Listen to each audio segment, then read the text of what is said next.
ini masalah adab hubungan muamalah. Ahsanukum qada'a, yang paling baik dalam pembayaran hutang.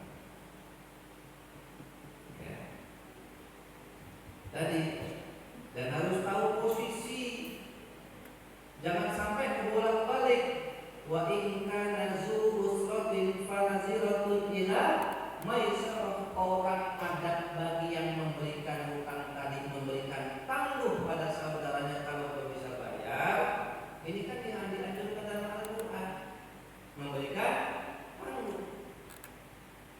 Ya, kemudian kalau bisa wa an tasaddaqu khairul lakum. Ya, kalau mau diinfakkan lebih baik. Nah, adat bagi yang punya hutang sebisa mungkin cepat-cepat melunasi. Jangan bolak-balik datang pada ada yang nagih sama kita, datang ya dibacakan ayat ini, wa an tasaddaqu khairul lakum. Ini namanya dibolak-balik. Ya.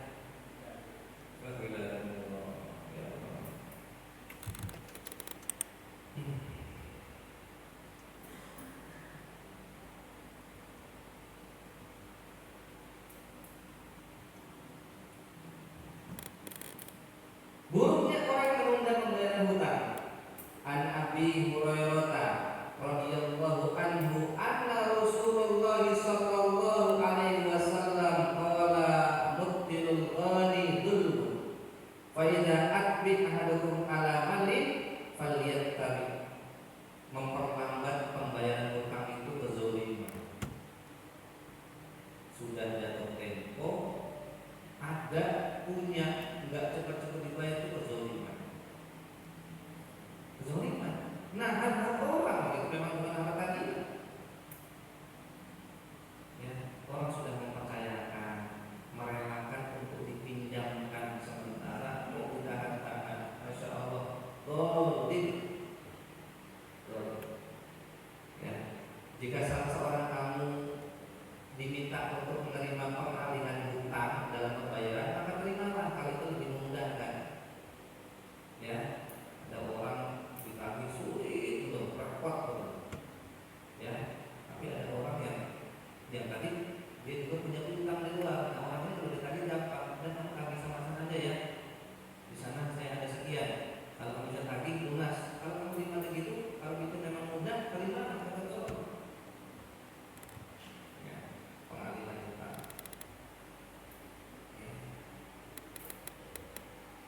Ayyumar rajulu bidaini dinan wa huwa mujammidun alla yuwaffiyahu iyyahu laqiyallahu sarifan. Kata Rasulullah, orang yang punya hutang berniat tidak melunasinya, atau dari awal hutang itu memang enggak niat melunasi,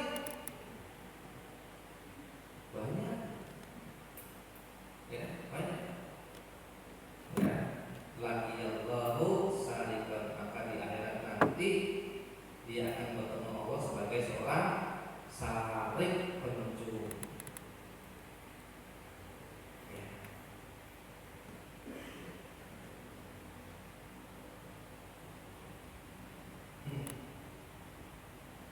Ini penting.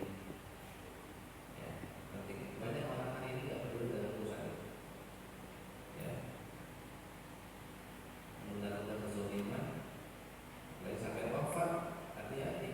Bahkan dalam hadis lain, kalau orang punya utang benar-benar dilunasi, nanti dibayar dengan amal soleh orang yang menghutang tadi. Mohon maaf, dia akan membayar dengan amal soleh yang dia miliki, dibayarkan kepada orang yang memberikan hutang tadi. Oh, itu orang yang rugi, termasuk orang-orang yang rugi.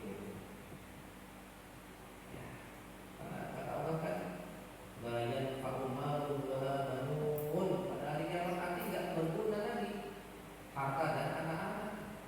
Kalaupun di akhirat nanti kita punya harta, itu tidak bermanfaat lagi, tidak bisa buat bayar itu, maka dibayar dengan amal, dan di waktu itu tidak ada harta, tidak ada amal soleh.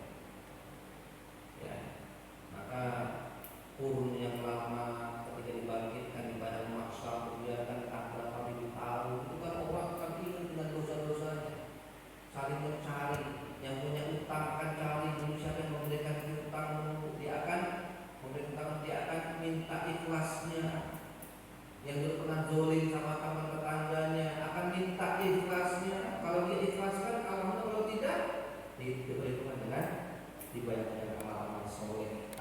ditimpakan keburukan pada dirinya.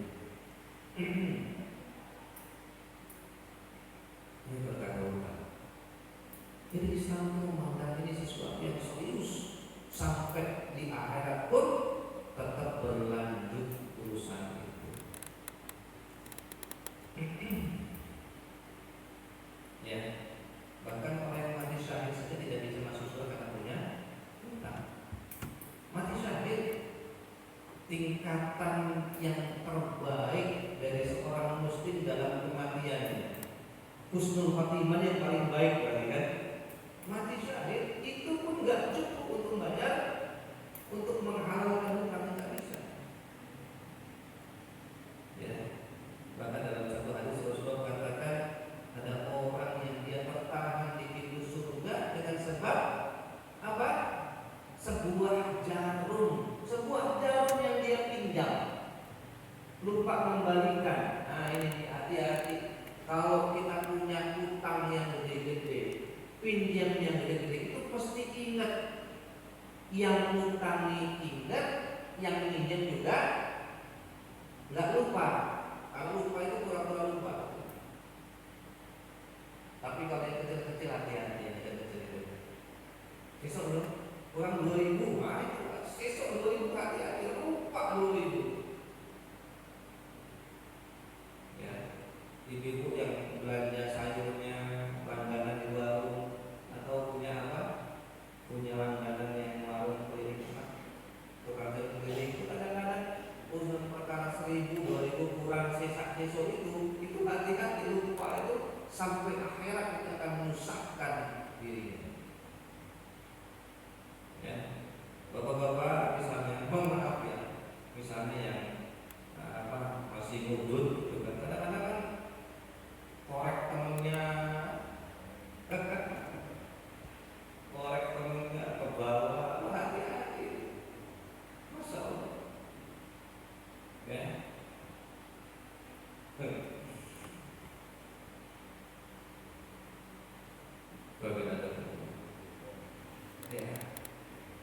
An Abi Hurairah radhiyallahu anhu an Nabi sallallahu alaihi wasallam qala man akhadha amwalan nasi yuridu adaaha adallahu anhu wa man akhadha yuridu itlafaha atlafahu.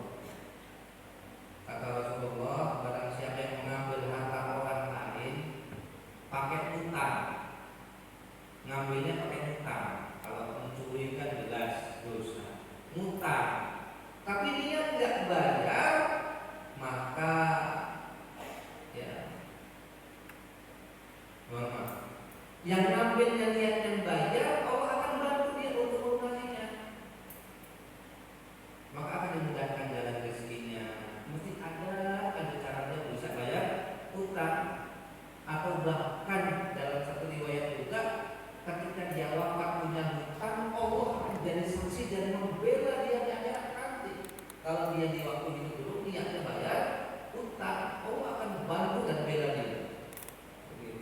Tapi kalau yang mengambilnya niat utang itu nggak bayar, maka Allah akan biarkan dia disulitkan. Memang nggak bisa bayar akhirnya.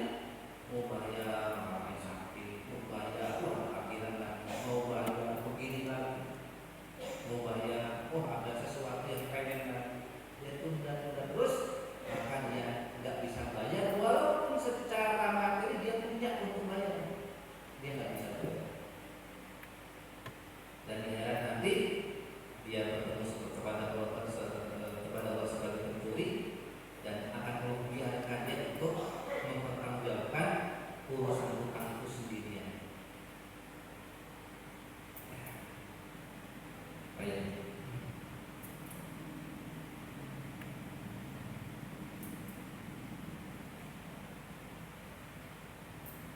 Para jamaah sekalian, ya. Pertama-tama nanti